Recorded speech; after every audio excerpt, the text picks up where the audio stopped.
Benjamín Cuellar, Álvaro Cruz y Roberto Cañas están con nosotros conversando esta mañana, como todos los lunes, y el tema que Álvaro comenzó en su introducción, ¿no? Antes de irnos a la pausa comercial, era precisamente el segundo en nuestra agenda. Si hay o no campaña adelantada, declaraciones que habría brindado el doctor Norman Quijano, candidato presidencial del Partido Arena, habrían propiciado este adelanto de la campaña ya con nombre y apellido, ¿no?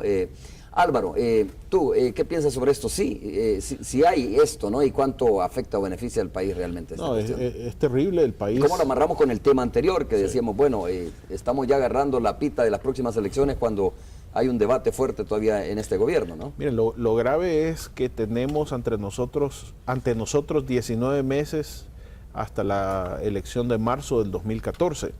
Y si a eso le sumamos 12 meses más de la campaña electoral de las elecciones legislativas y municipales del 2015, entonces tenemos 31 meses de campaña en el que el país va a estar bastante desconcentrado, con problemas serios, y nosotros escuchando una lluvia de promesas y ofrecimientos. Eso es la preocupación. De alguna manera el tono de la confrontación tiene que ver con eso, y eso es lo que me preocupa. El artículo 81 de la Constitución es bien claro cuando dice que la propaganda electoral solo se puede hacer 4 meses antes de las elecciones presidenciales, 2 meses antes de las legislativas y 1 de las municipales. El problema es que aquí el Tribunal Supremo Electoral, lo que es dominado por los partidos políticos, se ha negado a sancionar todo tipo de campaña adelantada. Yo creo bajo el argumento que no hay mucha claridad, sí, ¿no? en la legislación. Exacto. Yo creo que ahora que tenemos una sala de lo constitucional bastante independiente, sería interesante presentar un recurso para tratar de frenar esta situación que realmente nos desconcentra como país. Ya vimos, por ejemplo, a uno de los vicepresidentes de Arena decir que su partido ya está en campaña. Evidentemente el FMLN también está en campaña. Y por ahí hay otro candidato que también desde hace meses lleva haciendo reflexiones en la radio en una evidente campaña, ¿verdad? Entonces, no hay una institucionalidad que pueda frenar esta desconcentración de país y que, insisto, solo alimenta la confrontación y nos hace dedicarnos a cualquier cosa menos a lo importante. Bueno, Benjamín. Pero yo creo que no habría problema que los candidatos se nombraran con anticipación, ¿verdad? Y se discutiera sobre sus propuestas, ¿verdad? Si existieran en El Salvador instituciones sólidas, ¿verdad? O por lo menos en proceso de irse fortaleciendo. Pero esta campaña agarra las instituciones de El Salvador casi en medio de un tsunami, ¿verdad? Y no tenemos entonces una Fiscalía General de la República capaz de perseguir delitos electorales, como es el caso de hacer campaña electoral anticipada, aunque no llamen a votar, pero están en campaña, obviamente. Y un Tribunal Supremo Electoral que, por mucho que han hecho esfuerzos, algunos de sus integrantes, y en este caso el presidente, creo yo, no tiene la capacidad para frenar este tipo de cosas. ¿Qué significa? Y eso hay que tenerlo presente, la población tiene que tenerlo presente, un derroche de recursos, ¿verdad?, que se podrían estar invirtiendo en cosas mucho más importantes. Ahora, y lo peor de eso es que no es una campaña de propuesta, ¿no? Sino una campaña de crítica, de calificación, exactamente. Sí. Entonces, y de metidas de pata, ¿verdad? Porque se meten las patas así, pero no sé, yo creo que son profesionales, no son amateurs, porque realmente declarar lo que se declaró por parte de Norman Quijano con el caso de los paquetes escolares, la ida de Sánchez Serén a Estados Unidos, ¿verdad? O sea, no les hace ningún favor. Y eso que están empezando. De aquí a la hora de las elecciones, probablemente si se le ocurre a alguien de un partido o con una marca un poco democrática, inscribir a un candidato a la presidencia con un consenso de la sociedad, con un movimiento social o asociaciones de organizaciones, de comunidades, etcétera, faltando unos 6 meses para que empiece la elección, ¿verdad? Y empieza la propaganda electoral exactamente en los 4 meses, quizás lo harto que está la población de estos dos partidos y lo que va a estar con toda esta campaña adelantada, quizás tendría va a ser exitoso, ¿no? Tendría P. Sí. Quizás ese es el momento que está viendo Will Salgado, que por ahí anda coqueteando, que entra y no entra. Yo estaba hablando de un partido demócrata, dije, democrático, dije. Sí. Roberto. Bueno, yo diría tres cosas. Uno, de que es campaña, esto que están haciendo es campaña. Hay que invalidar ese argumento que es un sofisma. Que si no piden el voto. Que como no piden el voto no es campaña. Hay que decirlo con toda claridad para que no quede sombra de duda que lo que estamos sufriendo es eso, una campaña adelantada. Número dos, yo creo que tenemos récord Guinness en campañas de larga duración. 20 meses de campaña en un país no creo que exista en el mundo. Habría que hacer una investigación periodística. A lo mejor en el diario El Mundo pueden, o en el canal, decir, a ver, en Guinness Record si hay una campaña tan larga como esta. Y tercer lugar, que es una campaña empobrecida por el hecho de que todo gira alrededor de los candidatos. Entonces, con esas tres cosas juntas, y además con lo que ya se ha planteado de que es un distractor fundamental de la búsqueda de soluciones a los problemas del país, estamos completos. Es decir, hay que tomar medidas, hay que hacerle sentir a los partidos políticos que esto no los va a llevar a ganar más simpatía, sino que es una relación inversa. A más esfuerzo que hagan por hacer campaña, menos interés de la población va a existir por atender este tipo de actividades. Roberto, como hay muchos vacíos de ley respecto a esto, ¿no? Digo, no está explícitamente claro. Por eso es que se habla de una ley de partidos políticos que yo creo que sería muy necesario y sería importante para regular este tipo de situaciones, para llevar más claridad donde no hay en este momento, ¿no? Sobre todo en este tema de si es campaña adelantada o no es campaña adelantada, si se debe pedir o no el voto para calificarla como campaña adelantada, etcétera, etcétera. Yo creo que una ley de partidos políticos sería importante y además tendría que ser una ley bien discutida porque ahí hay varias cosas, varios puntos también que deben de ser discutidos. Sí, ahí entraste a una cosa que conecta con esto de la campaña para poder regularla, que es la ley de partidos políticos, que es inexistente en el país, aquí se vale todo, y que también debe regular varias cosas. El financiamiento privado de las campañas, porque en política amor con amor se paga. Es decir, si hay un inversionista privado que financia una campaña, no lo hace porque es la Madre Teresa y no espera conseguir algo a cambio. Entonces, la regulación en la ley de partidos políticos del financiamiento privado de las campañas y de los partidos es fundamental. La segunda es la publicidad. Es decir, no puede ser que en una campaña electoral el que tenga más dinero tenga más posibilidad de contratar más espacios y que eso le dé ventaja. Tiene que ser, como es en México y en otros países, que el Instituto Federal Electoral es el que establece la pautación y todos tienen igualdad de oportunidades. Creo yo que también la ley de partidos políticos debe de regular esto que estamos hablando, cuándo debe empezar la campaña. ¿Y cuándo se le puede calificar de esta otra manera? Campaña y detener estas campañas adelantadas. Otra cosa que se debe plantear urgentemente es que rindan cuentas de los dineros que reciben privados y que ocupen una parte importante para la formación política de los militantes, porque verdaderamente es penoso ver que ante la ausencia de argumentos por falta de formación política, pues el insulto y la descalificación sea la constante. Okay. Álvaro, sobre ese punto de una ley de partidos políticos, ¿cuál es tu apreciación? ¿Qué se debería regular? ¿Qué debería quedar claro, crees tú, en una ley como esta? Evidentemente hay una serie, los hechos de campaña son uno de ellos. Evidentemente yo he criticado, por ejemplo, la falta de democracia interna en los partidos políticos. En ninguno de los partidos políticos en este momento hay algún tipo de elección democrática interna y uno percibe imposiciones en las candidaturas, ¿verdad? Evidentemente esto debería cambiar. Hasta la vecina Honduras, con todos sus defectos, tiene primarias establecidas por ley y que lo hacen bastante bien. También provoca problemas de campaña adelantada, Roberto, en Honduras, hablando de otros casos, ¿verdad? Ahora, a mí me llama la atención que en la Asamblea Legislativa se está discutiendo un proyecto de ley sin tomar en cuenta insumos de otros sectores, ¿verdad?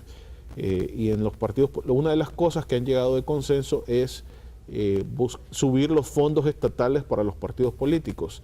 De esta manera, no solo sería la famosa deuda política, sino también un financiamiento estatal para que mantengamos los partidos políticos, para que mantengamos su existencia, y yo creo que los contribuyentes no estaríamos muy contentos con una situación como esta, ¿verdad?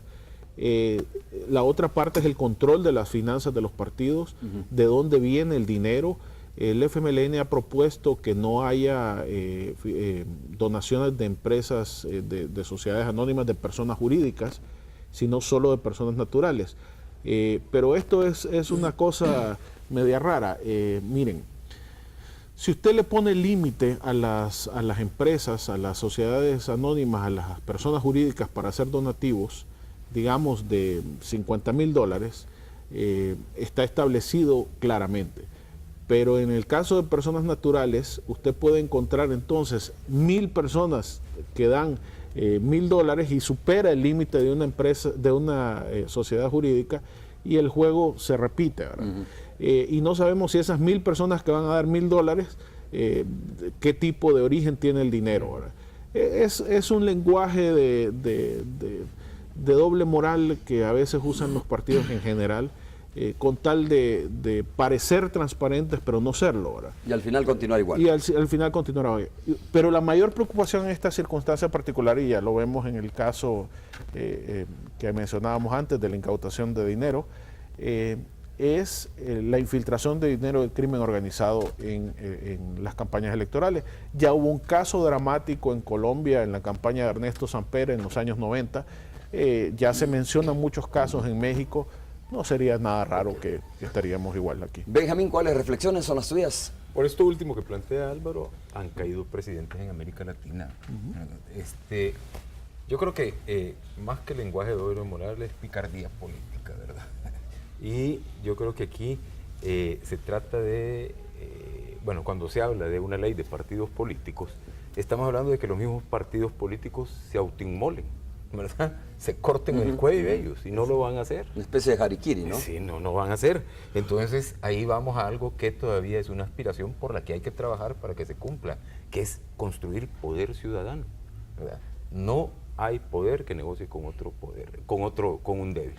Eso ya lo hemos repetido en un montón de ocasiones. Entonces, una regulación, bueno, por ejemplo, se oponen a que existan preliminares o primarias. Se oponen los partidos políticos. Creo que ya la descartaron del proyecto, las primarias. Con buenas instituciones, como estaba planteando anteriormente yo, y con una ciudadanía activa, crítica, inteligente, con imaginación, creativa, se podría ponerle un control a esas primarias para que no se conviertan siempre en una campaña adelantada, sino que la gente exija propuestas y que exista Tribunal Supremo Electoral y Fiscalía que le pasen la factura a los partidos que no hagan las cosas bien. Bueno, vamos a hacer de nuevo una pausa comercial. Vamos a ir con Carolina Mengíbar nuevamente. Cuando regresemos, otro de los temas que ya está sobre la mesa es la elección del fiscal general de la República. Ha terminado esta confrontación entre la Sala y la Corte por la elección de los magistrados. Está el otro capítulo ahí a la vuelta de la esquina esperando ya. Volvemos. Carolina, adelante.